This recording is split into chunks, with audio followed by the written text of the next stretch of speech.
We're back on the Exit 52 podcast, Sunday night, December 1st, already into December. I'm going to do a Francesa bit. It's, all of a sudden it's week 12. You're into December now. That's just the time keeps rolling on. We are presented, as always, by Jimmy's Famous Seafood. My name is Jake Louque. I'm joined by, thanks. Sir, how we doing tonight? Tough loss for the Ravens. 24 I've been better. To your Philadelphia Eagles. You've been better. You were in the house. Probably the most significant day as far as conditions go, I would say. 30 degrees, probably down to the 20s at certain points. You're up in the 520s there. You had the wind chill. Your wind burnt. How are we summing this day up in a few words? Quite wind burnt. This was one where I knew this was either going to be a fun day or a really miserable day. There was no in between. Philadelphia fans lived up to the hype, I would say. I think we all knew they were going to show up to the building. That's a given. Kudos to them. I respect them for doing so. When the tides turned, so did their energy, which is to be expected as well. I had a bad time. Up in my section, in my seats that I go to 9-10 times a year, at the hands of people who drove down and really didn't have much to say for the first quarter. And then, of course, things change. So just not a fun game.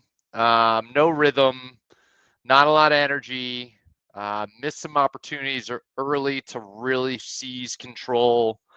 Had some recurring issues that have reared their head. I'm sure one of them is going to be a major piece of our conversation here. Also had a few things that we cleaned up. This is the first, at least on what was recorded or accepted penalty-wise, that you look at the stat sheet and you're like, oh, wow, we actually kind of cleaned that up. But it feels like we just can't put it all together. Even though we didn't lose a fumble, it felt like that fumble over the head of Lamar was a pretty significant play that kind of preceded the turning of the tides. And the play before that was the one that Lamar just missed Isaiah Likely on what was sure to be a big chunk play to put us close to scoring range again. That would have, like I said, put us in a really good position to sink our teeth into this game and kind of maintain control of it. So we got bullied late. I think it's easy to look at the way that game ended and feel like the defense didn't finish the game strong. And while that's true, I think altogether they played a really nice game. They held a great offense. Maybe not a great offense, but a good, solid offense to 252 total yards. Thought that they did relatively well stuffing Saquon up until that point, including some good stops on short yardage situations. But ultimately, they held water long enough for the offense to get something done, and they just didn't. They just had no rhythm for the second and third quarter, and by the time they found any, it was far too late. So yeah, no, I think you hit on some good things there. I think overall the tenor of the game changed at the point you're talking about with the Likely miss, and it did not change back, right? This game started out pretty well, I would say. The Eagles get a first down on that first possession there. The Ravens kick to them. They pick up that first down.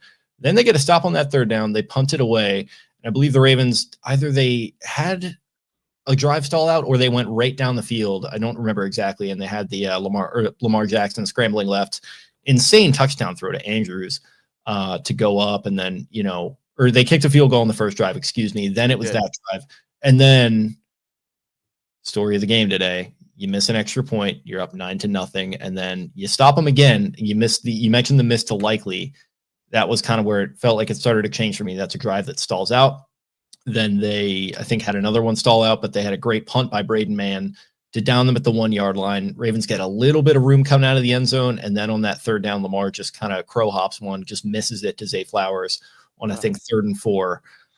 Just two possessions that really don't go anywhere. I think they were the two possessions to close out the half.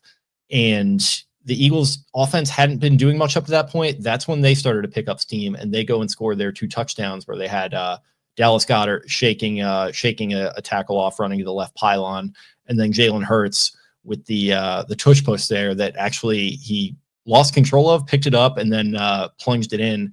According to Tony Romo, I don't know if this is true, that actually should have been called as a false start and should not have been a touchdown, but it is what it is. If I were a betting man, I probably would say they'd score a touchdown there either way, but who knows exactly.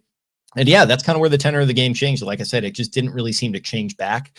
And in particular, Banks, I really hate to go here, but your guy JT, he kind of put him in a spot of bother there. I believe he misses a 50-yarder.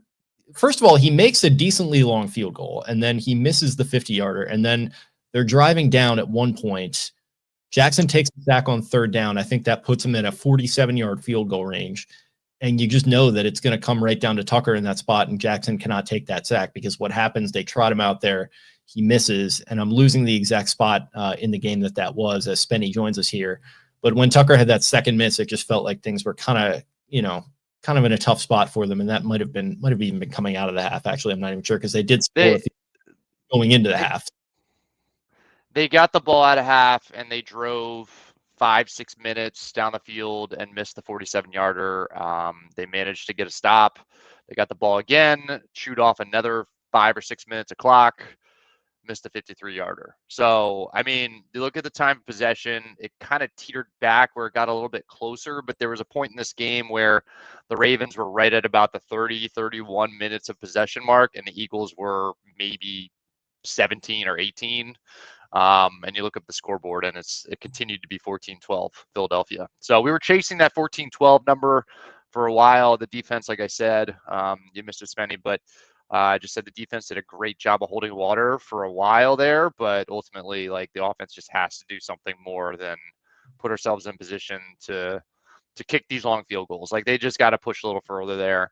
And that becomes, I mean, like, the conversation point. It's like, at what point, I don't know what the down and distances were for those kick attempts. I'm pretty sure one of them at least was a very long 4th and 13 or something where it's like, what else are you going to do? You're going to punt from your own 35? Like, that's where him taking that sack is like, fuck, man. It has to at least be a conversation at this point because, like, you can't send him out there for these kicks anymore. It's over. Like, it's either you're punting when it's like a 50-plus yarder or you're getting into a decent enough spot where you can go for that thing because right now he is just mentally, spiritually, it seems like he's just crushed. He had comments after the post game where he said, I feel like I cost us this one. And I feel like he's had positions like this throughout this season, and he's been pretty stoic about it and said he feels like it's going to turn around. But if he can get lower than this, I don't know where it's going to come from.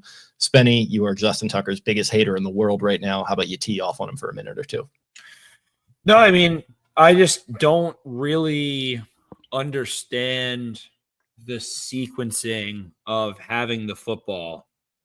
And the kicks are one thing. Your kicker is a deadbeat, but you have the ball. There's 7:56 left in the fourth quarter of this game. You run Derrick Henry, you get 10 yards. There's an incompletion. It's 2nd and 10. You run Derrick Henry. Jalen Carter stuffs it. It's 3rd and 11. You get 3 yards. You go for it on 4th down. It just felt in that sequence, it really felt that there wasn't an idea of this is what, if you're the Baltimore Ravens, if you're Todd Monken, if you're Lamar Jackson, if you're the entire organization, it didn't feel like this is what we're going to do. We're going to go to this player or we're going to go here, and that's going to be the thing that gets us to move the marker. And I think that's what the Ravens need to figure out over the end of the season. This game doesn't matter. It really doesn't matter. The only thing that matters is, do you get a home playoff game or not? Which, does that matter? Sure. We can. I will hear your argument. You can call me an idiot, but does it matter? No. Does it expose that you played a championship caliber team that wanted it a little bit more and they had an identity on both sides of the ball that you didn't? Yes, I think it did. It felt like on both sides of the ball, the Eagles wanted to get in your mouth. They wanted to be annoying. They wanted to be physical and get ahead of you and get you behind the sticks. And then you complied. So good. That should be a good thing moving forward. Did it feel frustrating? Did I have an incredibly miserable time at M&T Bank Stadium in the last 20 minutes of that game? Well, yes, you look and sound amazing. I mean, this is probably never better for you right now. Thank you. But I feel great. I look great. I am great. But did it feel like the Ravens had a definitive plan? Did it feel like it was like, ooh, you know who they're going to go to here in clutch time? No. It didn't. I would say Mark Andrews. I mean, I thought Mark Andrews had a great game and has had a great season, but that's still kind of the concern. And maybe this is a little more general and a little bit more roly-poly-oly, bullshit than people can analyze. But what were the Ravens going to do there when the Eagles punched him in the mouth? I don't know. Miss a fucking field goal. That's what it felt like. And what did the Eagles do? The Ravens were stopping them. They were containing Barkley. The Eagles didn't have pretty much any yardage, and then they started to go to those. They didn't do anything. They didn't do anything the entire game. They didn't do anything the entire game. They did. Well, they went to their RPOs, right? It was fake to Barkley. Hurts can run it. He can hit Goddard. Goddard's going to score. That's what they started to do, and that got him on just those 2 drives. But those 2 drives proved to be the critical ones, and it just felt like where was the plan for the Ravens in that sense? And it just kind of felt like Lamar missing Likely on that throw. And then the rest of the game, he's just going to Andrews. And we can talk about Likely, and he is obviously a great player, but Andrews is still Lamar's guy. And it feels like when things get tight, he's going to go to him, and maybe you can rely on him a little too much. Bateman leaves this game with a knee injury that seemed to hurt what they could do vertically because it seemed like guys were not getting open. Henry, another solid game, certainly on the stat sheet. It felt like he got bottled up at certain points. Jalen Carter absolutely demolishing this game. At certain points, bottling him up. He bottled up his Flowers end around there. They put him into a 3rd and long. So, yeah, I think it's overall Ravens maybe got into a 2nd or 3rd gear. They couldn't push it past that. The Eagles were able to do that on maybe 2 more drives than the Ravens were able to do too, and that proved to be the difference. I mean, the Eagles ran for 4.2 a carry. Saquon has a couple of big runs, but you accomplished all your goals defensively.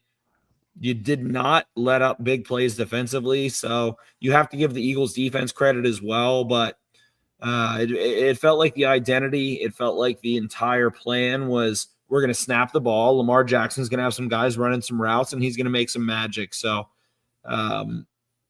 it is something that you're glad to see Sunday, December 1st, maybe instead of for the first time January, December 13th. I don't know, but man, the Eagles were composed and the Ravens were not.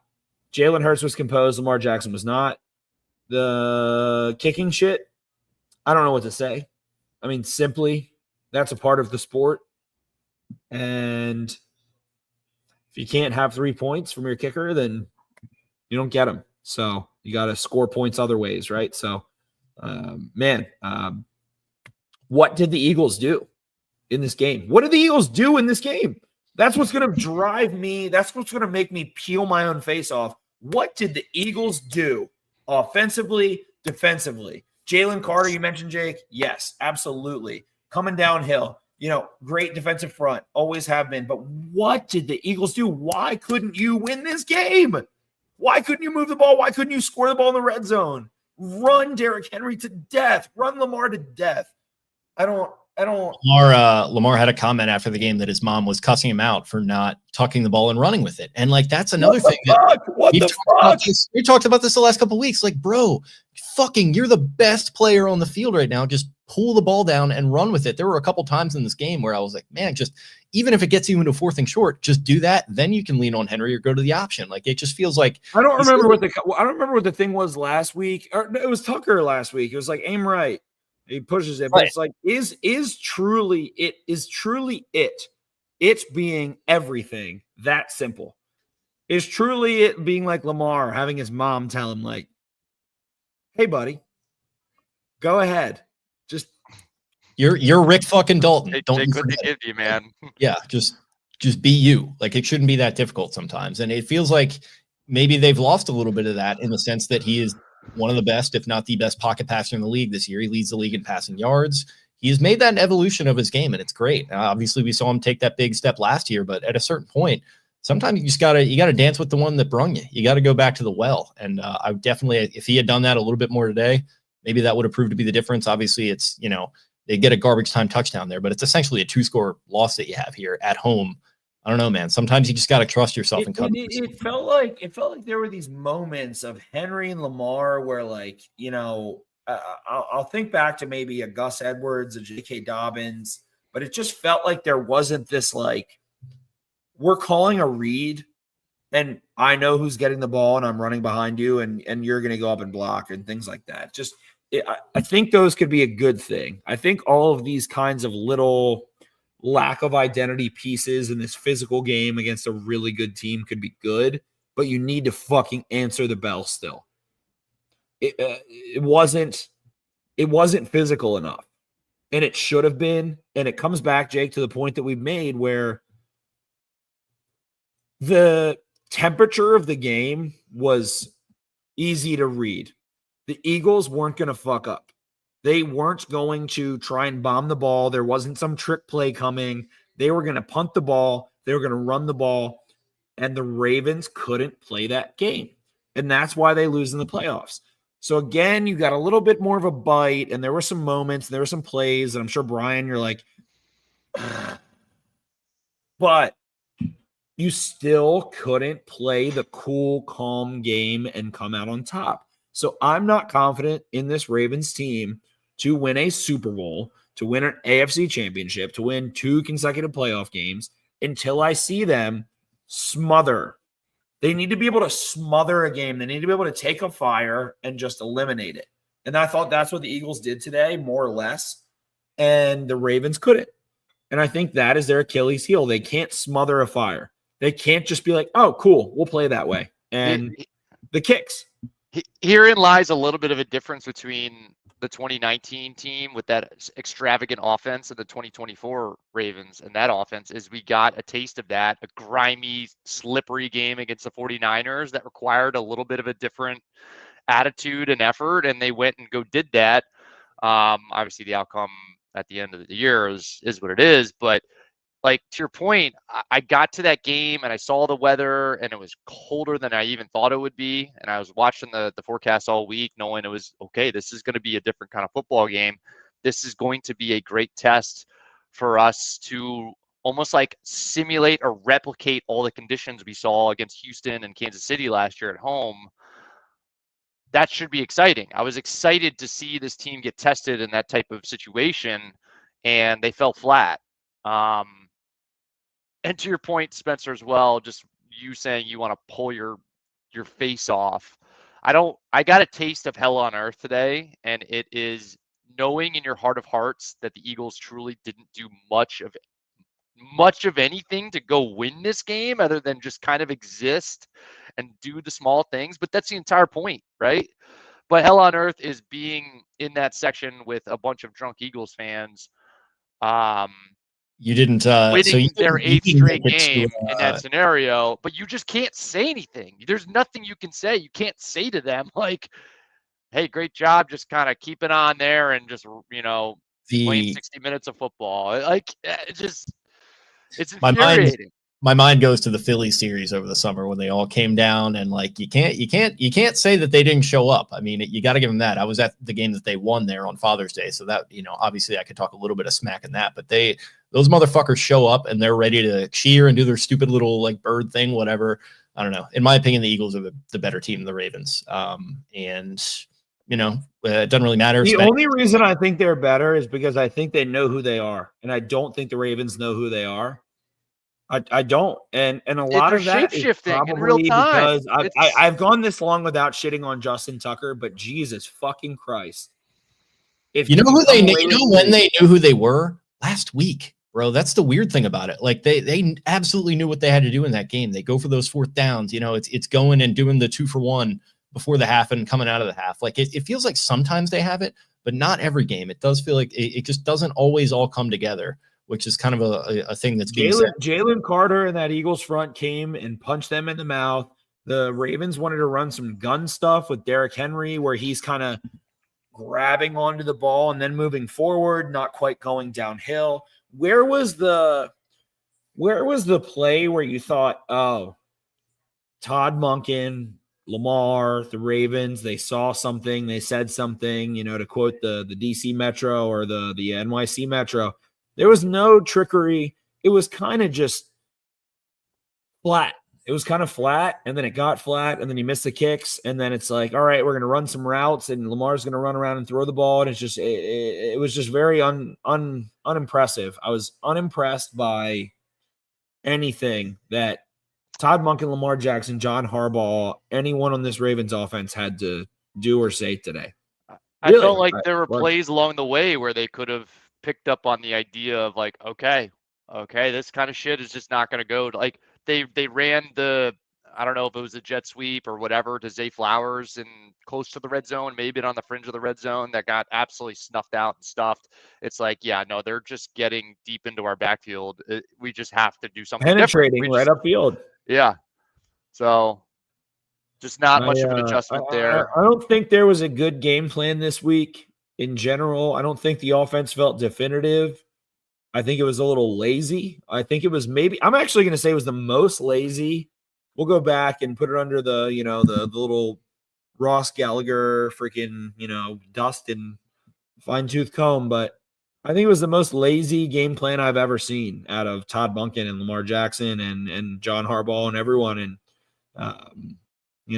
it doesn't hurt when you settle for field goals and the kicker is just a fucking scum dog. So we possessed the ball for 15 of the first 18 minutes of the second half. Unbelievable. They had the ball. The Eagles never had the ball. They never had the ball. They never had the ball the entire game. How do you lose? They had like 6 yards going to the fourth quarter. When I saw that, my heart dropped at the point differential because I was just like, how does this happen? Yeah. You're totally right. It's a lack of planning. It's a lack of finishing. It just felt like these guys are ready to just get to the bye, which, like, if you're going to play that way, then just fucking forget about it and just go on, like get it. Yeah, that's a great point, Jake. And I think that is the best way to possibly put this game. They are desperate to get to the bye. Right. And it's like, if that's the attitude you're going to have, then you're going to lose to a Super Bowl contending team, which is exactly what the Philadelphia Eagles are. You got your measuring stick game. You decided to opt out of it effectively. And that's what you get. And guess what? You got an easy Giants game, hypothetically, coming out of the bye. You better be ready to go and put the screws to Tommy DeVito and company, because if that is not like a 2-score blowout, there's going to be some serious conversations that need to be had about this team as far as their Super Bowl contending hopes, which I think all three of us are pretty dubious about at this point anyway. I'm really curious to go back and look in the red zone, because that was the story of this game, the missed kicks in the red zone. The Ravens end up, Derrick Henry doesn't have a touchdown. The Ravens run for 32 times, 166 yards. Lamar Jackson throws 36 passes, has 2 touchdowns, Mark Andrews, and has a couple moments there, but the red zone precision was not there. And Jake, I think you hit the nail on the head. So if there's something to take away from this game and not feel like shit about as a Ravens fan or as a Raven, they probably really desperately need to get to that bye. And this Ravens defense, sure, they couldn't get off the field for a 5th time at the end of the game, but Zach Orr is probably desperate to get to the bye. So a lot of evaluation and self-evaluation needs to go on, but I don't know. This was as disappointing of a performance, especially on the offensive side of the ball, as I've seen in a long time. And I hope this is a come to Jesus moment, but I was disgusted. I was disgusted by Justin Tucker. I was disgusted, frankly, by Lamar Jackson at times in this game, as much as I have been. The hesitancy. I think that Todd Monken was gross, and I think that this sucked. I think this was dog shit. I think the Ravens had a dog shit performance tonight, and I'm pissed. I'm fucking pissed. I hated it. I hated watching it. It wasn't even entertaining football. That's why I'm mad. That is why I'm fucking screaming, because I went to this game and I expect the $250 million quarterback and Derrick Henry to make me laugh. I say wedding crashers, make me a balloon clown. They didn't make me a fucking balloon. There was a couple nice plays. They didn't make me fucking laugh. They didn't make me fucking smile. And fuck the Eagles fans and fuck this game. I'm done there. I will end my rant now. Yeah, it's very much, you're 8-5. You are what your record says you are, but this one would hurt a lot less if the Cincinnati Bengals. And by the way, sidebar real quick, Brandon. Henry ran 19 times. Isn't that the fucking magic number? Give Derrick Henry no, fuck that shit. Dumb. Go ahead, Jake. Well, that's just like I don't know. Like, he ran it 19 times. You quote unquote committed to the run, and at a certain point, like, that's where I'm a little hesitant to, like, every time there's a loss and there's like some sort of split about somebody not getting X amount of carries, it's like, well, you got to execute on the field, right? And like, People always go back to that AFC Championship game and the 6 carries they had in that game. I just don't think they were getting it done in the run game. So, you would prefer a little bit more of a balanced split there, but you got to execute. I feel like they didn't execute in that game. I feel like they weren't executing in certain spots today. And really what it comes down to, you mentioned the quarter of $1 billion quarterback. Hit Likely, man. Hit Flowers. Do what you got to do. And overall, still love Lamar. Still absolutely my guy. Still best quarterback in the league this year, but that's tough. Down 9 points with 8 minutes left. They throw an incompletion, and on 2nd and 10, they still hand it off to Derrick Henry. A handoff on 2nd and 10 is one of the worst plays in football, generally speaking. Yeah. So statistically speaking, it is. They went for -1 yard, and then they ended up going for it on 4th and 8, which it's probably a go there. I have no idea what the statistics say on that. I thought there were a lot of players in this game that were terrible. I think we saw the worst side of many players. I thought Pat McCary had a terrible game. Nelson Aguilar has a ball hit him in the hands. I thought Daniel Fa'alele was terrible. I thought Tyler Linderbaum got his ass beat, frankly. I thought Ronnie Stanley was not good in this game. I thought the Ravens offensive line did not give any rushing lanes overall. I don't really know who besides maybe Derrick Henry, Lamar Jackson, and Mark Andrews to say stood on, business in this game. Defensively, I thought Trenton Simpson was horrific. I thought that he was terrible. Sore spot that had to get pulled out of this game at one point. Man, I don't know. I thought this was the worst game of the Ravens season. I genuinely don't think – I'm almost glad because I don't feel like there was – you watch the Steelers game. Oh, they could have beat the Steelers. You watch the Raiders game. Oh, they just let it slip through the fingers. They're bad. There was no penalty excuses to fall back on this one. Nothing. There's just nothing, man. It was all kind of laid out for you to at least keep it competitive. And, again, they score the garbage time, but you effectively lose this one by 2 scores. You don't have many excuses you can point to besides execution. Somehow the total yards are 372 to 252. And you could even back out 70 yards on the last drive, and it's still. They didn't. The Philadelphia Eagles, God bless them. What are they, 10-2? God bless them. They did not have a big play the entire fucking night. And that is how you can win in the playoffs. They didn't even try. They took 1 shot down the left sideline to A.J. Brown. That was it. Yeah, and Brown made a couple nice plays on their touchdown drives and everything. Goddard, obviously a nice play to shake that tackle and beat Hamilton to the pylon. But other than that, it was – and again, that touchdown with Hurts should have been called back. But whatever. Again, they probably would have scored there. But again, just saying, it illustrates the point that they had 2 good drives. The Ravens had 1. And that was kind of the end of it. And Brandon here said coulda, shoulda, woulda, not good enough. And I couldn't agree with that more. So I'm going into a bye week. I'm a little horny for how pathetic this was and how desperate the Ravens were. I think a coaching staff is horny for this because you're getting into the playoffs, right? Ravens are going to be in the playoffs no matter what. There's 0% chance. I'm throwing it in. I'm knocking on the wood. Ravens are in the playoffs. You got to be horny that your guys get a little time off. You can come back in and you can say, what dog shit that was. Here's 15 things we have to focus on. So you hope that that's the upside, but man, oh man, this Philadelphia Eagles team, their defense, man, I'm so impressed with them, but they're not a big unit. They're not a unit that comes in and you're like, oh shit, here's the fucking brick shit houses. Here's the freaking units. Jalen Carter, sure. They're a slim, finesse, disciplined unit. They didn't have Darius Slay. They came in and they silenced you. So that level of discipline and high leverage moments, we say the Eagles didn't make a play. That's how you're going to lose in the playoffs. That is how the Ravens will lose in the playoffs, in the divisional round again, and everyone will cry and everyone will weep and there will be an excuse and all of those things. The game that you saw tonight is the game that will suffer your fate if you don't learn a lesson. This was a perfect game. It's Christmas season now. This is the Christmas Carol. He's seeing your life. Wait, am I thinking It's a Wonderful Life?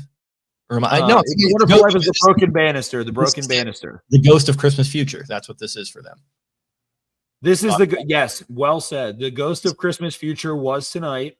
Everything that has happened to you happened tonight. You didn't have your identity offensively. Your kicker, God bless him. I mean, he sell insurance, Justin Tucker. Fuck you. And then lo and behold, I don't know what else to say. In all seriousness, I'm really starting to think, like, do they just like sign a guy and just carry 2 kickers? Because I don't want to lose Tucker after the season, but like this can't keep happening. Like, I don't know what to say. I don't know what to say. The only way you go about that, you got to have Justin Tucker turn his ankle walking off a curb. That's what I said. I tweeted the Dustin Johnson. The Dustin Johnson, yeah, he's got to fall down the stairs, and let's just send him to the IR for the rest of the year and just get somebody else, because like it can't be worse. Like everyone's like, who's going to be better? I don't know. What is he, like 3 for his last 10? I think he's missed 7 or 8. We're pretty remarkable at setting him up for like exactly 45 to 55-yard field goals. Yeah, it's pretty amazing that we got it's never a 33-yarder. The extra points, that's where it's like, fuck, I can't even lean on the idea that they're longer kicks. No, you start doinking extra points, like, yeah, fuck. It's just not, it's not getting it done. Like and that's multiple games now. And again, you are what your record says you are. I'm with all that stuff, but it's multiple games now where it's like, if you see the ball go through the hoop a couple of times, that could either prove the difference in the game, or it could, kind of bolster you towards a win. Ravens have lost by a combined 22 points to their opponents this season. Justin Tucker has accounted for 22 points on missed field goals. He has missed a kick in every single loss. Yeah. I want to throw up. I want to puke. I hope that vomit projects onto this camera of the screen. I am disgusted by it. I'm disgusted. And this is going to be like the lamest thing I've ever maybe said on this podcast, but like, I am so happy to be disgusted by a loss. I'm so happy that they got fucking beat. The Ravens got fucking beat. There was nothing that, like you said, Jake, nothing anyone could say. They needed this. They needed to get that. They needed to get that ass turned red with a firm smack. I mean, I think that losing in a little bit more of a sexy fashion would have been no good. You get the bye week. I hated it. I hated the Eagles fans. I love them. I hate them. I hate all of them. I hate all of them so much. There was some. It's like looking in a mirror. It's like looking in a mirror at all your worst traits. Like, I know. If that's what I'm looking back at, like, what am I? What does that say about me? That is a great way of putting it. But I think the Ravens needed this.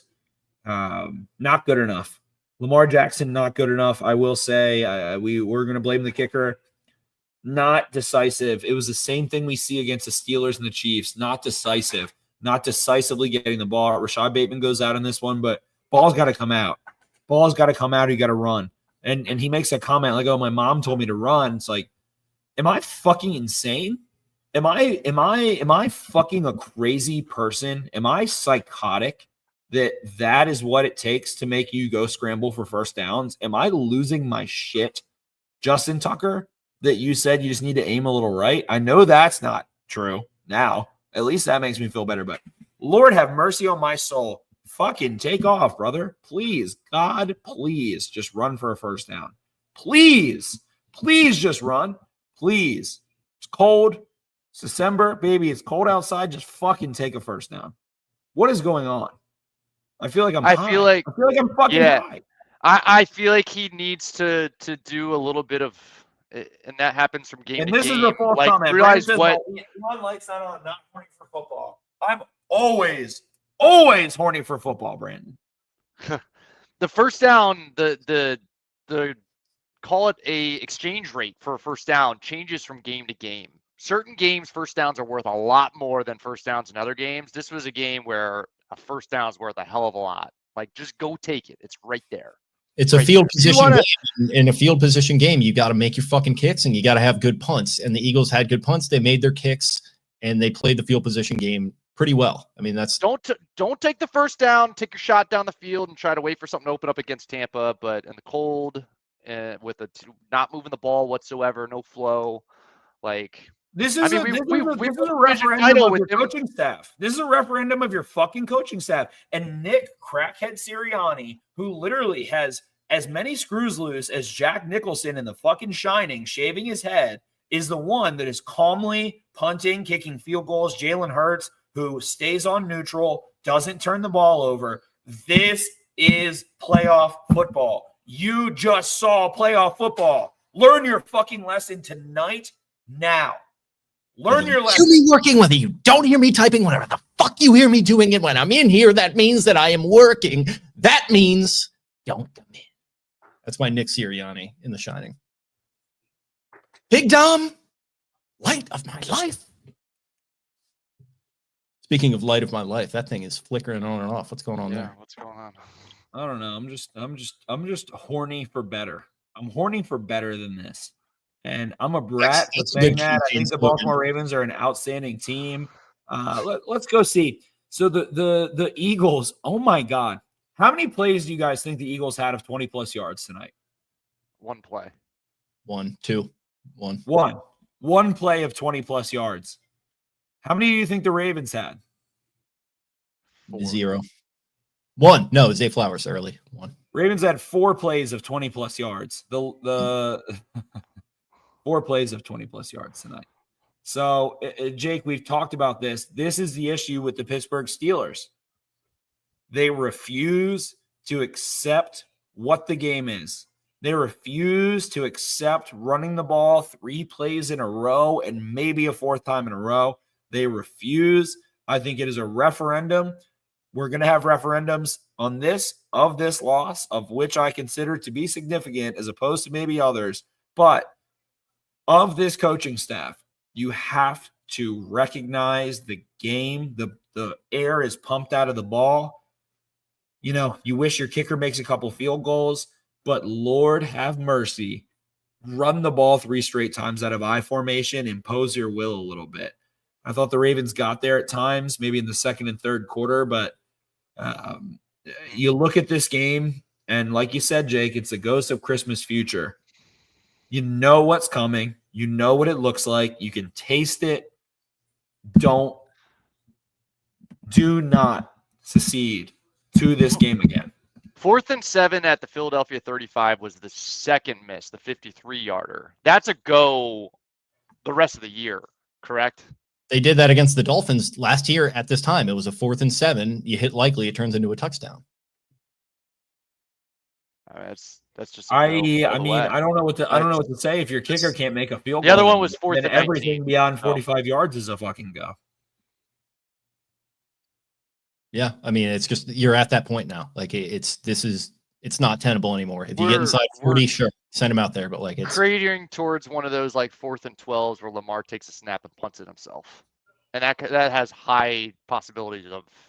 That would be aesthetically very pleasing. Comedy. I will say, I would like to see one of those. He had a nice little punt against the Panthers when in a dead ball play a couple of years ago in a freezing ass game, terrible game. Baker Mayfield started, and yeah, I remember he got a little bit of pub for that. I'd like to see that. Let's incorporate some trickeration here. You know, I also thought there was a 4th. Couldn't be much worse than Steelers times today. We punted on a 4th and 5 at some point near midfield where I thought that was finally where we were going to see Jordan Stout open it up. We took the false start, though. Yeah. I think he had one 12 left in the 4th. He had one kind of relative shank that he got lucky on. It got a good bounce. He was not great today. And then again, Braden Mann with the one that put him down there at the 1 yard line, and yeah, that arguably proved to be a really big difference. So I'm going to be a little bitch and say that I'm thrilled by how shitty they were. I could not have sustained, like, Lamar had a 148.9 passer rating and they lost this game. You get your bye week, you're desperate for it. This bye week is a fucking joke. And I don't know. You got to cut the only thing you need to come out of this bye week knowing is who you are and who you are unrelenting to be offensively. I think this defense has an identity. Their identity is too high. Kyle Hamilton, Ardarius Washington, Roquan Smith, we're going to keep it in front of us. We're going to make plays. We're going to stop the run. This offense, I don't know. I will say, to the haters, of which there were many, Derrick Henry out of the shotgun, it didn't look smooth, right? It didn't look smooth tonight. It felt like they were trying to get in there, run a little draw, run a little inside zone out of shotgun. Didn't look terribly smooth. So come out of this bye knowing offensively, I'm just going to relinquish. I mean, what are your best assets? Probably Zay Flowers and the 2 tight ends, right? Those are probably your 3-point hitters. Those are probably your go-to buckets. Those 2 tight ends, Derrick Henry and Zay Flowers. So I want to see them come out feeling like $1 million against the New York Giants, who they should beat the unbelievable, everlasting, gobstopping Charlie and the Chocolate Factory Christmas Eve bullshit out of the New York Giants. They should destroy that pathetic team. Maybe they do, maybe they don't. But coming into that, you got the Steelers again. And I think it's time. I think it's time to establish your identity finally, foremost. And maybe that's a little bit more Lamar Jackson running the ball. So the disgraceful effort, but you can learn. You can learn from tonight. Very much so. Fuck it. 8-5. Fuck it. Which would be a lot easier to swallow if things had gone differently. And Cincinnati today, talk about sorry franchises. I mean, that Bengals team, they can just they're not getting a Christmas card from Jakey Boy this year. I mean, my God, what are we doing? If you don't get a Christmas card from Jakey Boy, that's when you should probably mail it in. I will say that. And don't worry, they're already mailing it in. Oh, it actually was going okay for them. They got a pick 6 early, but super high scoring, of course. Russie Moonball got unlocked today, big time. Yep, hitting Pickens on a couple deep shots. Their offense looked amazing. I think Wilson had 400 yards passing or something to that effect today. I saw Mark Habley on the Steelers beat tweeting out Russell Wilson MVP conversation. Like, yeah, okay, it's probably like wide open at this point. So why not? But at the same time, that is that's very entertaining. And yeah, overall, it's just like the division's not going to get any easier to catch up on the Steelers, and it makes that game against them very, very critical when they do come into M&T. Not like they have an easy kind of stretch to close the season out. They put the nail in the coffin on him with the Justin Fields, right end run. Yeah, and he actually got the first down this time. He didn't slide. So tough. If only they could have seen that on tape. Anything, Brian, from the stadium experience that stood out to you? I feel like I opened with it, and you might have missed it, but it was just exactly as obnoxious as I expected it to be. Which is just what you get. Like I accept that as the fate that comes with playing the Eagles, and I ultimately respect it. It's just frustrating to exactly your point. I'm just sitting there and I'm like, they have done so little to go and win this football game other than just kind of plod along, and we just kind of do what we do sometimes and just piss down our leg. And it was they find a way to like talk shit about this team too. Now that they're 10-2, they were just extraordinarily quiet. It's like the Michael Jordan. That's the only, I call it a complaint, if you will, but the Michael Jordan with the bat in the locker room, takes a real man to talk shit when you're down or whatever. They were extraordinarily quiet when we got off to that start. Yeah, that's what's fucking crazy. It was a 2-score game to begin with, and the Eagles scored 1 touchdown. I've never saw it like someone getting an actual fist fight for someone who's bleeding. It's just trash. Like they're actual. The franchise is adamant that Eagles fans are just trash, and I may or may not have gotten a little tussle tonight. I may or may not. There were plenty of trash humans. And there were plenty of I hate to cut you off. Individuals. I hate to cut you off, but we have to unpack that comment a little bit there. There's not a lot to unpack. The only thing to unpack is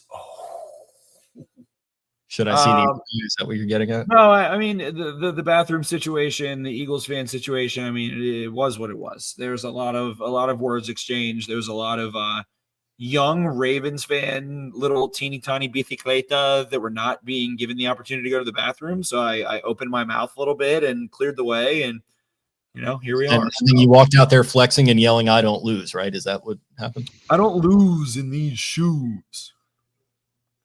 I don't know if we're on the same wavelength there, but okay. No. How can I lose in these shoes? Glad you're not incarcerated. Let's just keep it all. Let's keep it all on the level. Let's stay on this side of the drunk tank.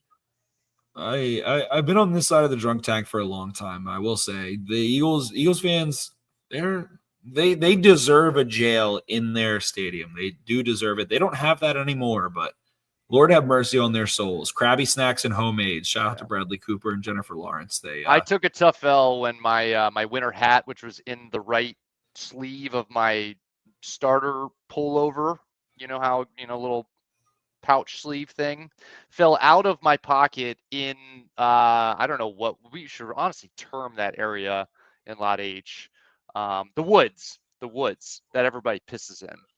It fell out of my pocket. I've taken a calling it Rivendell, and it was my winter hat was gone forever. Aaron Hernandez. So it wasn't frozen over. You couldn't go down there and pick it up off the ice. No, too far gone. Hate that. It was done for. So I feel like that was where the game was lost right there. Right. Extraordinary. I'm disgusted overall. I hope that the Ravens players and coaches feel this one in their spirit a little more. We've said many times that they don't quite get blown out, and this didn't feel like a blowout, but it felt like an older sibling kind of grabbing your nose and putting their hand over your mouth and making it so that you can't really breathe, holding you under the blanket a little bit. Is that a little Christopher? We got Christopher Maltasanti. Yep, little Maltasanti action. Yeah, it's 20 years old. Come on, not gonna pass. A little smothering. So if you like to be smothered, John Harbaugh, I mean, there you go. Gee, get me out of the seat. I'll never pass the drug test. I'll never pass the drug test. You gotta get me out of here.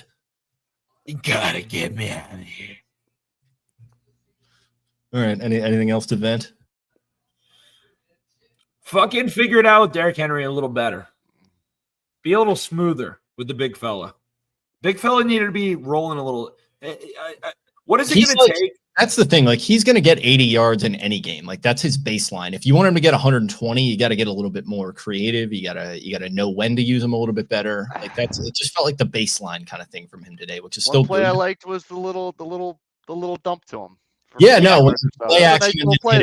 They had another nice one to him where he picked up a first down, kind of diving on a catch to the left. So yeah, maybe get him involved in the pass game a little more. Simply do all of the things and give him the football. And again, I feel like there's two games that the Ravens could have won this year. The Chiefs game, the Raiders game. I don't think so. I think they pissed down their leg. I think the Steelers game and this game, I do think if you simply handed the big fella the football in various ways, unendingly, you might have been able to get into a spot where you can grind out a W. And Tractor Cito, right? What are we doing? Where's the 200-yard game? Isn't that supposed to be our whole entertainment value? If the NFL is the WWE, where's the Tractor Cito? I want my 200-yard game, and I want it now. I want it urgently. I want to feel like a fun Ravens fan watching Derrick Henry run for 200 yards against the Giants. That's what I'm asking for. I want that. I want to see that. I want to make fun, cool memes and posts and things about 203 touchdowns. That's what I want for Christmas. It's not much to ask. Crimbus. Okay. Is that all we got? That's all we got. Get us out of here. My last part is I'm just going down with the ship with JT. I think we all are, brother, whether we like it or not. We're on a ship captained by a man named John Harbaugh, and he's also a go down with the ship guy. So we're going to be in Titanic. We're going to be saluting, and that wave is coming right the fuck for us. And whether we like it or not, we are going to be frozen at the bottom of the ocean for the next 100+ years. I'm just telling myself that he's going to make the kick on Christmas Day. Ill-fated civilian piloted submarine. Christmas miracle. Yeah. Listen. Yeah, this is the season of miracles, along with the season of giving. And he was in a giving mood today, giving up 7 points that cost the Ravens dearly. But that's neither here nor there. We'll again, we're riding it out, whether we like it or not. We're riding it out. Thank you all for riding it out with us here on the Post Game Live Show after a frustrating loss. Tough stuff. But the Ravens going to the bye week. They ostensibly know what they need to do to get themselves together for a stretch run here, now sitting at 8-5 and still hopefully chasing after that division title. We appreciate all the engagement. If you liked what you heard, subscribe to our channel here on YouTube, like all the videos, comment on all of them to get that algorithm pumping. Follow us on social media at Exit52 Podcast on X, and on Instagram, you can find me at Jake Louque. That's Louque. Spenny is at Ravens4Dummies. That is the number 4. Brian is at Barstool Banks. Taylor at TaylorsMy10. Eric at EDITTI22. Thanks again to Jimmy's Famous Seafood, Black Eyed Susan Spices, Clipper City Barber Company, Fed Thrill. We appreciate all of you very, very much, and we'll talk to you very, very soon. See ya. Arrivederci.